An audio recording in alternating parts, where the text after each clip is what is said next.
উনি এত বড় হ্যাডেমদার কিভাবে হলো? আমি তো বলবো উনি ফেসিবাদ থেকেও বেশি ক্ষমতাশালী। এনসিপির সাথে আমাদের বাংলাদেশের যত ফেসিবাদ সরকার ছিল বা যত দল ছিল যারা ছিনতাই লুটপাট করতো, এদের কোনো ডিফারেন্ট আমি দেখতে পারি না। কারণ আমাদের ফেসবুকে ঢুকলেই দেখা যায় যে এনসিপির অমুক সদস্যের ছোট ভাই সে হচ্ছে চাঁদাবাজি করতেছে, অমুক সদস্যের বড় ভাই সে হচ্ছে ডাক দিয়ে এনে ছিনতাই করতেছে, ব্যবসায়ীদেরকে থাপড়াইতেছে। তাইলে এটা কোন ধরনের পরিবর্তন হলো? কোনো পরিবর্তনই হলো না। তারপরে আসি আমাদের উপদেষ্টা আসিফ, উনি কি করেছে, দেশের বাহিরে যাওয়ার সময় এয়ারপোর্টে বন্দুকের ম্যাগাজিন সহ উনি ধরা পড়েছে, ঠিক আছে, বা ওনাকে আটকানো হয়েছে। কেন ওনাকে বন্দুকের ম্যাগাজিন সহ আটকানো হলো? এটা নিয়ে নিউজ করা হয়, ফুটেজ সহ এটার আপলোড করা হয়। আপলোড করার 1 ঘন্টাও আমাদের নিউজটা ফেসবুকেও ছিল না, কোনো টিভি চ্যানেলেও ছিল না। উনি 1 ঘন্টাও থাকেনি, উনি খবরটা সরিয়ে ফেলেছে।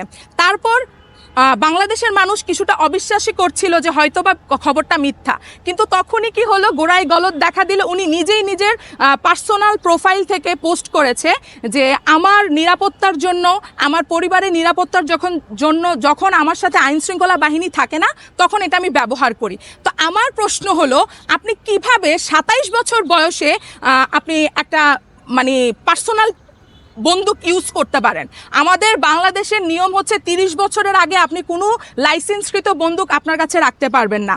এছাড়াও আমাদের নিয়ম আছে যে বিগত 3 বছর যাবৎ আপনি যদি কর দিয়ে থাকেন 3 লক্ষ টাকা করে, তারপর আপনাকে লাইসেন্স দেওয়া হবে। তো 3 বছর আগে যদি আমরা একটু ফিরে যাই, উনি ছিল সাধারণ জনতা, উনি ছিল সাধারণ ছাত্র, এবং উনি ছিল খুবই খুবই দরিদ্র পরিবারের সন্তান, যারা আমাদেরকে বিভিন্ন ভিডিও বার্তার মাধ্যমে আমাদের রক্ত গরম করে দিত এমন বক্তব্য দিয়ে যে আমি সাধারণ ঘর থেকে উঠে আসছি, আমরা খাইতে পারি না, আমরা টিউশনি করে চলতেছি, এমন বক্তব্য দিয়ে ওনারা আমাদের ব্রেনটাকে ওয়াশ করেছে, আমাদের জেনজির ব্রেনটাকে ওয়াশ করেছে। সেই জায়গা থেকে আজকে ওরা বলতেছে যে আমি একটা লাইসেন্স করতেই পারি। আপনারা চাইলে আপনাদের নিরাপত্তার অভাব হলে আপনারাও করতে পারেন।